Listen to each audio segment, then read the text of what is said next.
Aqueles que exercem o poder absoluto são homens narcisistas, adoradores de si mesmos.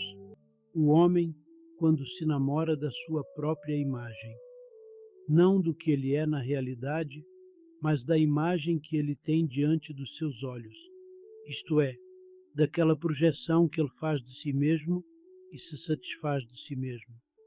Então este homem que se julga ter atingido o máximo, ele no seu narcisismo anula completamente o valor do meio ambiente. Ele procura desmerecer todo o mundo à sua volta para poder se valorizar, porque a valorização do seu ego está acima de tudo. Então este homem está sujeito a todas as consequências deste narcisismo, inclusive de um sadismo pronunciado, um desejo de agressividade, de sadismo, ou então também até de masoquismo, porque se dá também manifestações masoquistas no próprio narcisista, como se dá no tipo Quasímodo, que é um homem que tem completo horror de si mesmo, que se sente envergonhado de ser o que é, que não tem mais amor a si mesmo, que se sente como um ser ignóbil, um ser que não desejaria ser. Ele também pode cair nos excessos sadistas ou masoquistas. Ora, não podemos prescindir do ego, isso temos que partir. Não podemos.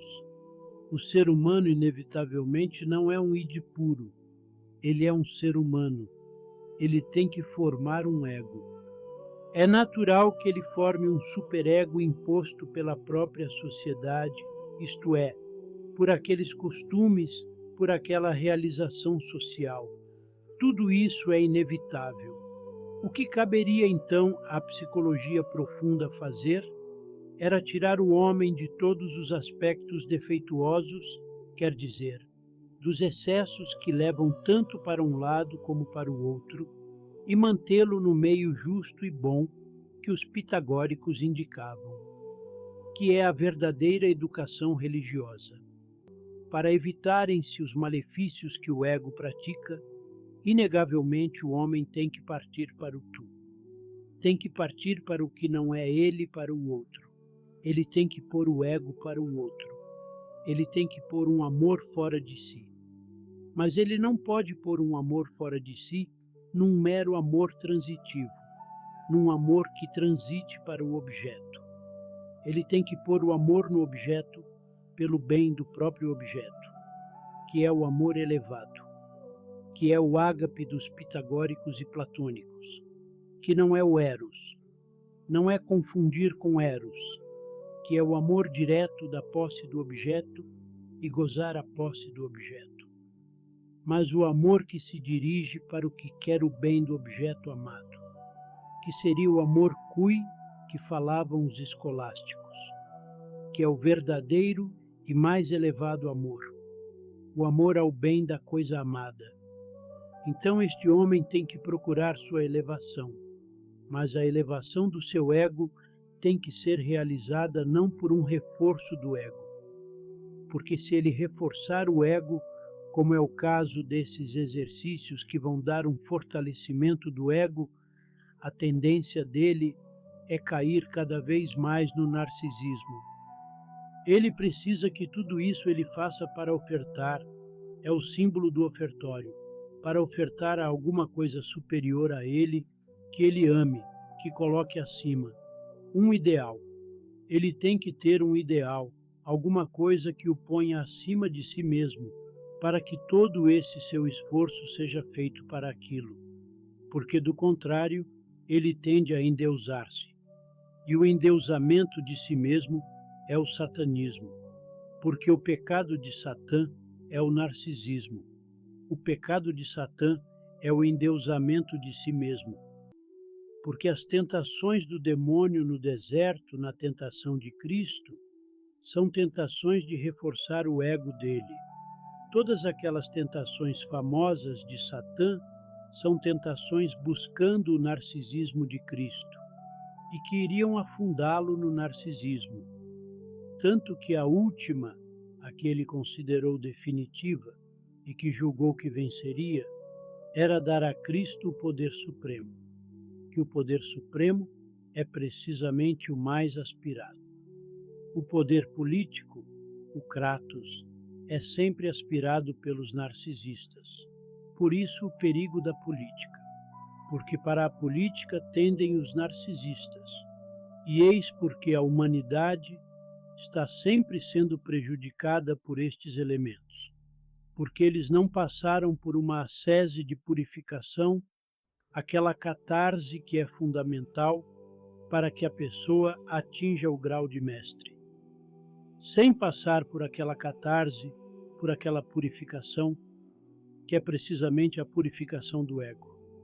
Cristo tinha que purificar o ego, e Cristo tinha que amar a sua missão acima de si, acima do seu corpo, acima do seu ego. Ele aceita toda a dor, todo o castigo, todo o sofrimento, mas cumpra-se a missão. Quer dizer, ele põe a missão acima de tudo. Ele mostra então como é o caminho da elevação humana. Ora, vejam que compreender o cristianismo assim é alguma coisa de superior. A meta número 1 é: pode-se elevar o ser humano sem se fortalecer o narcisismo? Esta tem que ser a meta.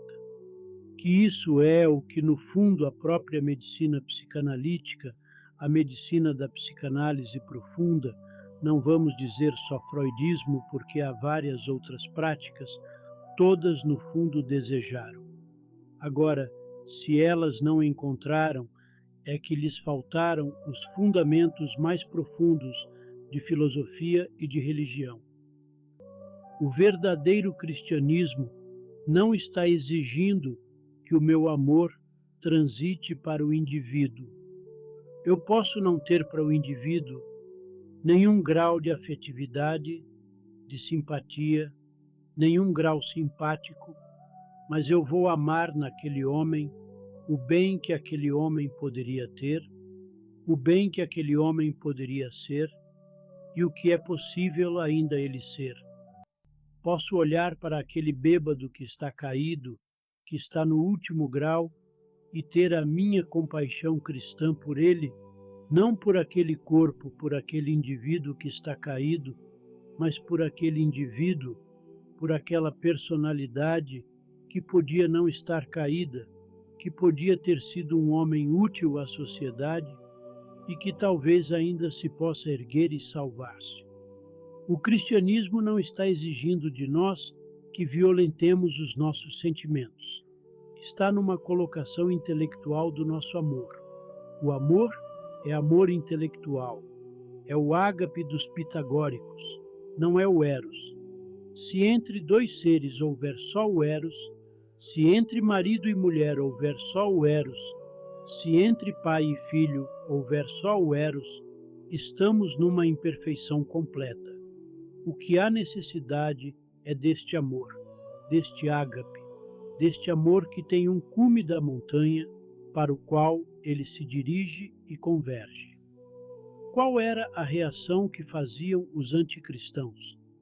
Mas como, dizia o árabe, eu posso amar o judeu? Como, dirá o judeu, como que o cristianismo quer que eu ame o árabe? Mas o que eles pensam no amor? O amor deles é o eros. Esse amor não pode existir. Mas os árabes não podiam ser entes que podiam conviver bem com os judeus? Os judeus, entes que podiam conviver irmãmente com os cristãos? Nós vamos amar estas possibilidades. O homem, dentro das suas possibilidades, inclusive as não realizadas, realizáveis ou talvez não realizáveis, compadecermo-nos porque não pode mais realizar aquelas possibilidades superiores. Não podemos violentar o sentimento. O sentimento não pertence à nossa vontade. O sentimento pertence à parte da nossa sensibilidade e da nossa afetividade. Aqui não domina a vontade. Ninguém cria um amor. Ninguém inventa uma simpatia. Ninguém pode chegar e dizer que vai simpatizar com este homem. Ele, para simpatizar, para começar pouco a pouco a simpatizar com uma pessoa, para a qual ele não tem uma simpatia natural, ele tem que intelectualizar a pessoa. Ele vai intelectualizando. É um bom indivíduo, é um cumpridor dos seus deveres, é um homem amigo, é um homem que come. Nesta intelectualização, ele vai então realizando o ágape, que é o chamado amor platônico. Não é essa interpretação tola que é amor platônico, amar e não se aproximar do objeto amado. Não é nada disso. Amor platônico é isto. Isto é o que significa realmente o amor que Platão falava. O amor supremo.